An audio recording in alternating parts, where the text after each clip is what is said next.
En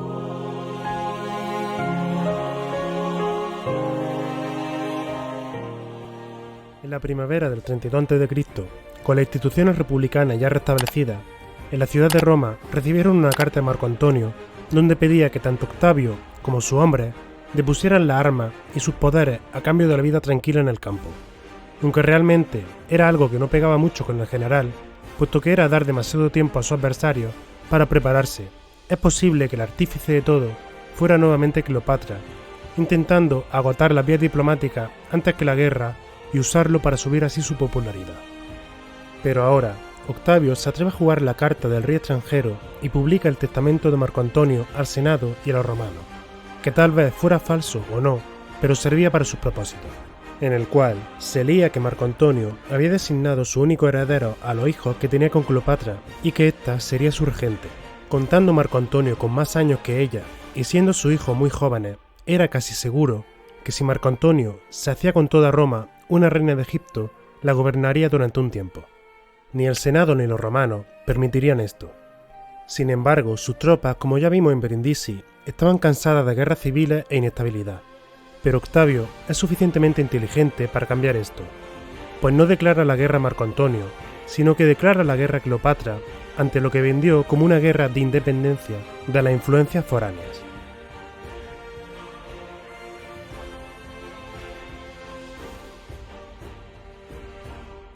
El conflicto sobre todo fue marítimo, y en el Golfo de Ambracia se produjo un bloqueo por parte de Octavio a las fuerzas de los dos amantes. El campamento terrestre de Octavio se encontraba en la zona norte, mientras que el de Marco Antonio se encontraba en la sur. Tras varios meses de bloqueo, se dio lugar a la batalla naval de Lacio del 31 a.C., donde después de varios días de tormenta, el 2 de septiembre, con el cielo despejado, ambas flotas se decidieron a entrar en combate. Marco Antonio, quien al comienzo del bloqueo tenía tropas suficientes para llenar 500 naves, ahora podía llenar tan solo 230 o 250 embarcaciones. Octavio, por su lado, solo había visto su flota aumentar de tamaño gracias a que Agripa se había dedicado a capturar navíos por toda Grecia, pasando de 250 barcos del comienzo a los 400 en la batalla. Además, siendo estos más pequeños y maniobrables que los de Marco Antonio. Pero Cleopatra, al menos, contaba con 60 buques, más o menos ocultos tras los de su esposo.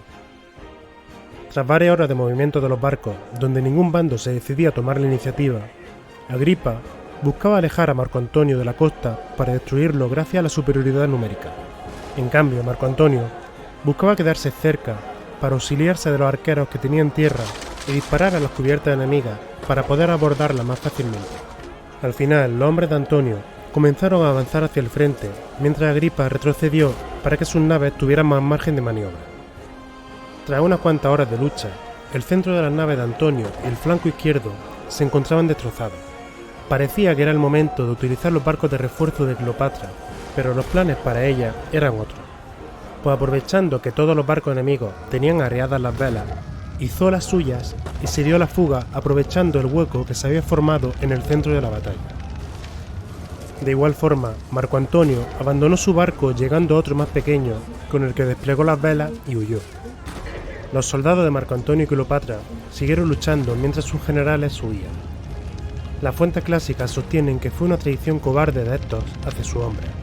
Sin embargo, parece muy posible que la huida fuera algo planeado al no producirse una retirada histérica ante la escapada de los líderes. En cuanto a los soldados de tierra de Marco Antonio, su general Publio Canidio Craso quería que lo siguieran hasta Macedonia, pero la gran mayoría se negó, tal vez debido a que se sentían traicionados por Marco Antonio o porque veían que éste iba a perder la guerra contra Octavio. Pero sea cual fuera la razón, optaron por desertar en masa y unirse a Octavio. Este último, mientras tanto, dejó que Marco Antonio y Cleopatra huyesen a Egipto porque no tenía prisa en provocar una rendición tan precipitada.